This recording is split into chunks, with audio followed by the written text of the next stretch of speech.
Bienvenue, bonsoir à tous. Je vous l'annonçais dans les titres, la distribution de l'eau connaît des perturbations dans les communes de Williamsville et de Yopougon. Et cette situation dérange beaucoup les populations en cette période de Ramadan. Certaines doivent veiller toute la nuit pour recueillir de l'eau, tandis que d'autres sont obligées de parcourir des kilomètres, bassines ou bidons à la main.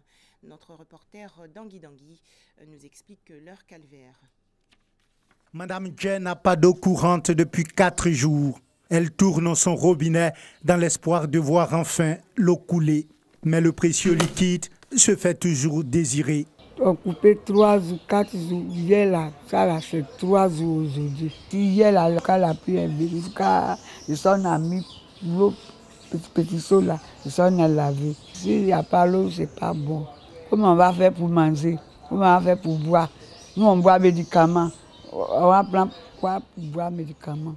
Comme elle, les habitants de cette partie de Williamsville n'ont pas d'eau potable depuis près d'une semaine. La période de jeûne musulman complique encore les choses. Il n'y a pas l'eau là, dans le mois de carême là, on est en train de fatiguer. Matin, tout le monde sort pour aller promener. Cesser de l'eau là, c'est pas bon. Même si tu veux te laver aussi, il n'y aura pas l'eau, rien même. On ne peut rien faire sans l'eau. Matin là, on charge les bidons, on va jusqu'à Carrefour, Williamsville là. Les gens qui font lavage là, c'est là-bas sans puiser l'eau. L'eau là, quand on ouvre, ça ne vient pas. Avant, l'eau là est venue, tout était poto-poto. Moi-même, j'ai versé 3 seaux d'eau. Mais depuis aujourd'hui là, on ne voit pas. En temps normal, on nous coupe quotidiennement de l'eau, ça ne nous dit rien. Mais le mois de carême, l'eau, c'est un besoin.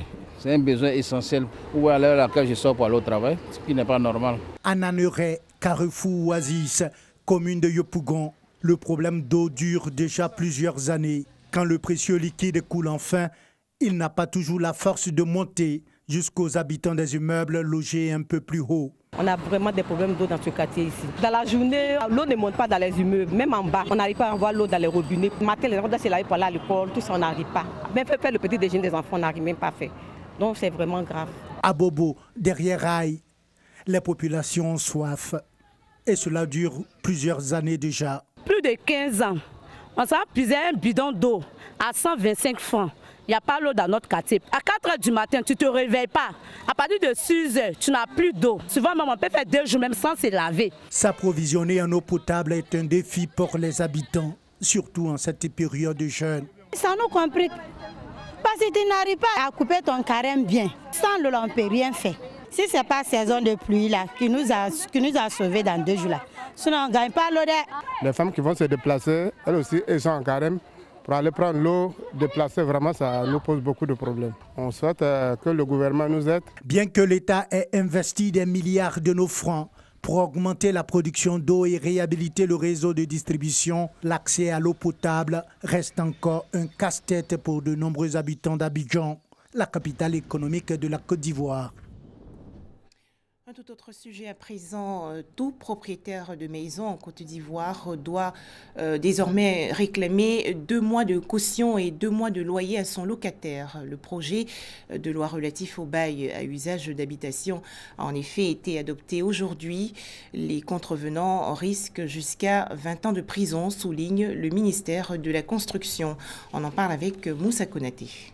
2 mois de caution, 2 mois d'avance. Les propriétaires de maisons ne devront pas exiger le paiement de plus de 4 mois de loyer aux locataires. Un nouveau projet de loi vient d'être adopté à l'unanimité par les députés. Il vise à freiner l'augmentation du coût de location de maisons.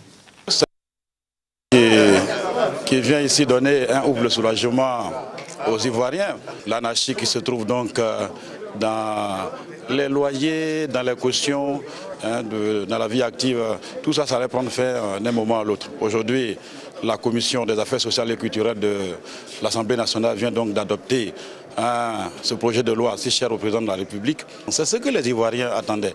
Il s'agit de réguler les rapports entre le bailleur et le locataire. Ces choses faites, nous sommes satisfaits parce que le point le plus important, c'est la limitation de la caution. Nous espérons, en tant que députés, que cette loi, quand elle sera adoptée en plénière, l'État va se donner les moyens pour son application. Parce que ça aussi, c'est un autre challenge.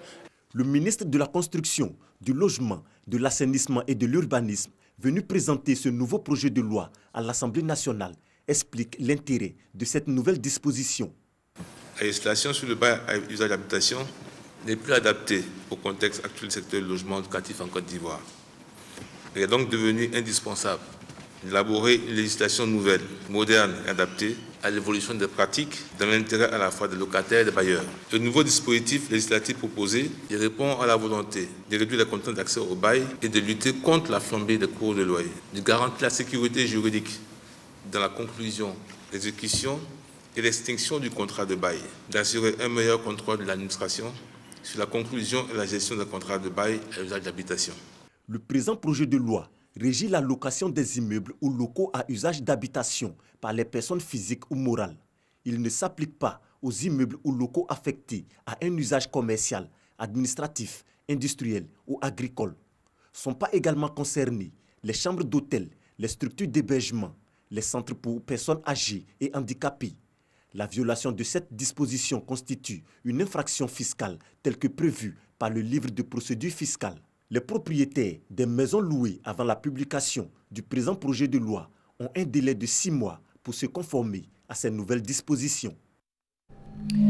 Toujours en Côte d'Ivoire, léger réaménagement du calendrier de l'examen du brevet d'études du premier cycle 2018, et cela en raison de la nuit du destin et du ramadan. Initialement prévu du lundi 11 au vendredi 15 juin 2018, les épreuves écrites vont débuter effectivement le mardi 12 juin pour prendre fin le jeudi 14 juin. Quant aux épreuves orales, elles restent maintenues du 19 au 29 juin prochain. À noter que la proclamation des résultats est prévue pour le mardi 3 juillet 2018 à 14h. On poursuit avec ce salon des finances organisé récemment dans le district d'Abidjan par une école privée d'ingénieurs. Il s'agissait d'expliquer au public les différents métiers de la finance. Doigt de laser. Les différents métiers de la comptabilité présentés aux visiteurs et aux étudiants à ce salon des finances. Salon organisé par l'Association des étudiants ingénieurs et cadres financiers du groupe des écoles d'ingénieurs Agitel Formation. Le thème, l'impact du Cisco à réviser sur la gestion des entreprises. C'est un problème que les entreprises ivoiriennes rencontrent. Et nous, on se fait fort de leur montrer qu'on le comprend et qu'on sait à quoi est-ce qu'ils sont confrontés, qu'on peut y apporter des solutions. Ce salon nous donne l'opportunité en tant qu'étudiants de montrer notre savoir-faire, nos compétences au monde professionnel. Et ça apparaît aussi comme une journée d'orientation pour les élèves des collèges et lycées ou pour d'autres qui ne savent pas encore comment s'orienter. Le monde de la finance est un monde dans lequel on ne se trompe pas. Pour ne pas se tromper, il faut bien être informé et puis avoir des outils.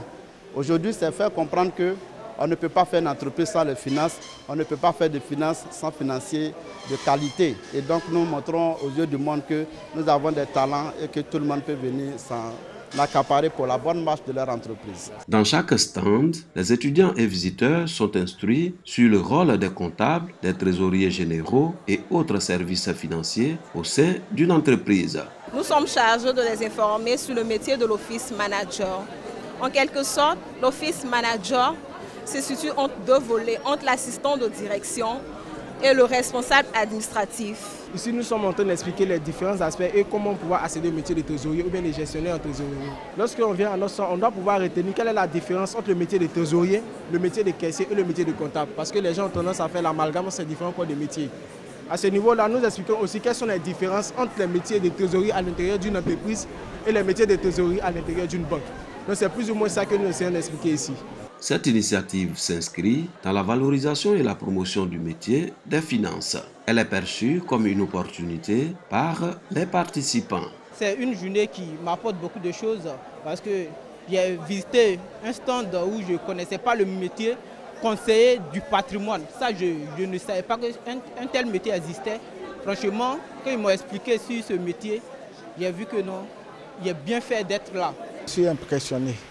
D'abord, l'initiative prise par les étudiants pour rendre visible leur formation auprès des entreprises.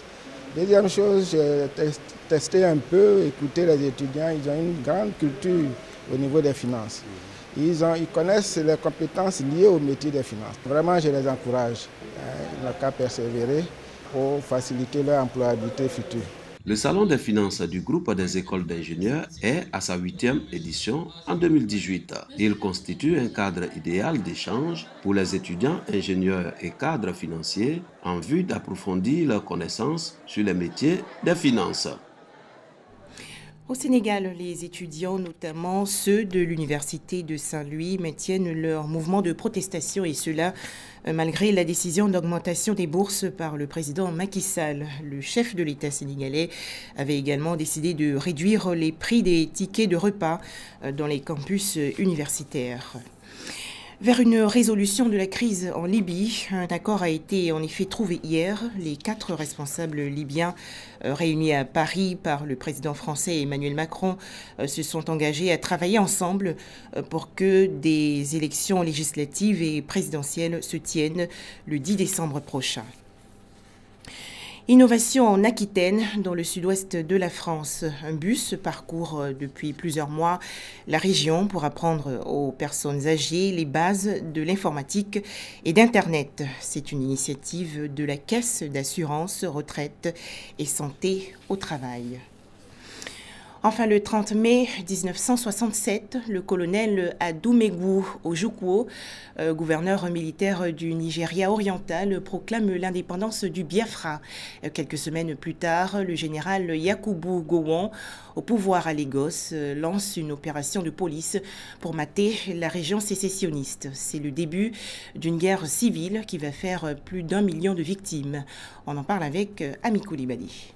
Colonie britannique, le Nigeria est devenu indépendant le 1er octobre 1960. La nouvelle République du Nigeria était une fédération composée de 4 provinces, dont l'Eastern Region qui fera sécession 7 ans plus tard. Le pays compte 3 ethnies dominantes, les Hausa au nord, les Yoruba dans le sud-ouest et les Igbo dans l'est et le sud-est.